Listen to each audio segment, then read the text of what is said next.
का सौभाग्य जलगांव की पवित्र भूमि में आप और हमको प्राप्त हुआ है। भगवान देवाधिदेव महादेव जो संपूर्ण विश्व का कल्याण करने वाले हैं, ऐसे बाबा ओगरदानी भगवान शिव की कथा भगवान श्री धारी महादेव मंदिर के इस पवित्र प्रांगण में कथा के मुख्य यजमान श्री भरत नथुलाल जी चौधरी, श्री जगदीश भरत जी चौधरी, श्री तुषार भरत जी चौधरी, चौधरी परिवार एवं संपूर्ण जलगांव के रहवासी की ओर से यह कथा का आयोजन हो रहा है। कथा मंडप में विराजमान श्रीमान गुलाबराव जी पाटिल, जिला पालक मंत्री जलगांव महाराष्ट्र से एवं मुख्य अतिथि के रूप में पधारी ताई, आप सभी को एक बार जोरदार ताली बजाकर स्वागत करने अभिनंदन। भगवान शिव की कृपा, उनकी उदारता, उनकी दया, जो ये पवित्र शिव पुराण की कथा संपूर्ण विश्व के कल्याण के लिए आप और हम सुन रहे हैं। मानव का शरीर मिले, मानव की देह मिले, तो प्रयास करना कि इस मानव के शरीर में रहकर हम कुछ अच्छा कर सकें। शरीर जो मिला है इसका उपयोग हम सही,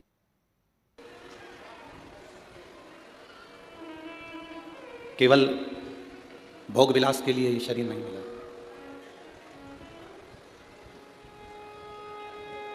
भोग विलास तो एक जानवर भी कर लेता है, एक पशु पक्षी भी कर लेता है, पर कोई पशु पक्षी, कोई जानवर भगवान का भजन नहीं कर पाता। इस शरीर से केवल भोग में डूबे रहना, वासना में डूबे रहना, तृष्णा में डूबे रहना, काम में डूबे रहना मूल नहीं है।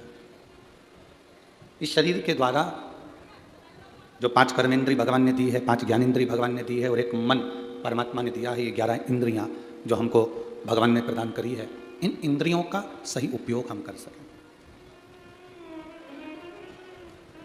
ये नेत्र दिया है परमात्मा ने, भगवान का दर्शन करो, अच्छा दर्शन देखो। परमात्मा का दर्शन का मतलब क्या होता है कि मंदिर में जाकर दर्शन करना, इसको दर्शन कहते हैं। संत के दरवाजे पर जाकर दर्शन करना, इसको दर्शन कहते हैं। दर्शन का मतलब दुनिया के लोग जानते ही नहीं। उन्होंने तो एक चीज़ बनाकर रखी है कि हम मंदिर में जाएंगे तो दर्शन होगा, संत के दरवाजे जाएंगे तो दर्शन होगा, कथा में जाएंगे तो दर्शन होगा, कहीं सत्संग में पहुंचेंगे तो दर्शन होगा। शिव महापुराण में इस दर्शन की बात नहीं कही गई।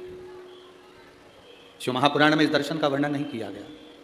शिव महापुराण में दर्शन की जो बात कही गई है वो दर्शन की मूलता कही गई। दर्शन का मतलब क्या होता है कि मंदिर में जाकर भगवान का दर्शन करना, या शिवालय में जाकर भगवान का दर्शन करना, या कहीं संत के दरवाजे पर जाकर दर्शन करना, ना ना। शिव महापुराण में कहा गया आपके नज़दीक में जो रह रहा है, आपकी बहू हो, आपकी सास हो, आपका ससुर हो, आपका पति हो, आपकी पत्नी हो, आपका बेटा हो, आपकी बेटी हो, आपकी बहू हो, आपके काका जी हो, काकी जी हो, मामा जी हो, मामी जी हो, बुआ जी हो, फूफा जी हो, बहन बेटी, नाते रिश्ते, अड़ोसी पड़ोसी, कुटुंब, कबीला, मोहल्ला, खेड़ा, गांव, जिनसे आप मिल रहे। दर्शन का मतलब अपन कहते हैं कि भगवान का दर्शन करो। दर्शन का मतलब यह होता है कि हम जिससे मिलें उस समय हम परमात्मा को देख लें, तो समझो कि हमने दर्शन किया। अब हम पाषाण की मूर्ति में तो भगवान देख रहे हैं, वृक्ष में तो हम भगवान देख रहे हैं, कंकर में तो हम शंकर देख रहे हैं, नदी, तालाब, बावड़ी, कुएं में तो हम भगवान देख रहे हैं। पर जरा विचार करिए, क्या हम इंसान में परमात्मा को, इंसान में भगवान को ढूंढने का प्रयास कर रहे हैं? हमने वो प्रयास करना छोड़ दिया। हम वो प्रयास नहीं कर।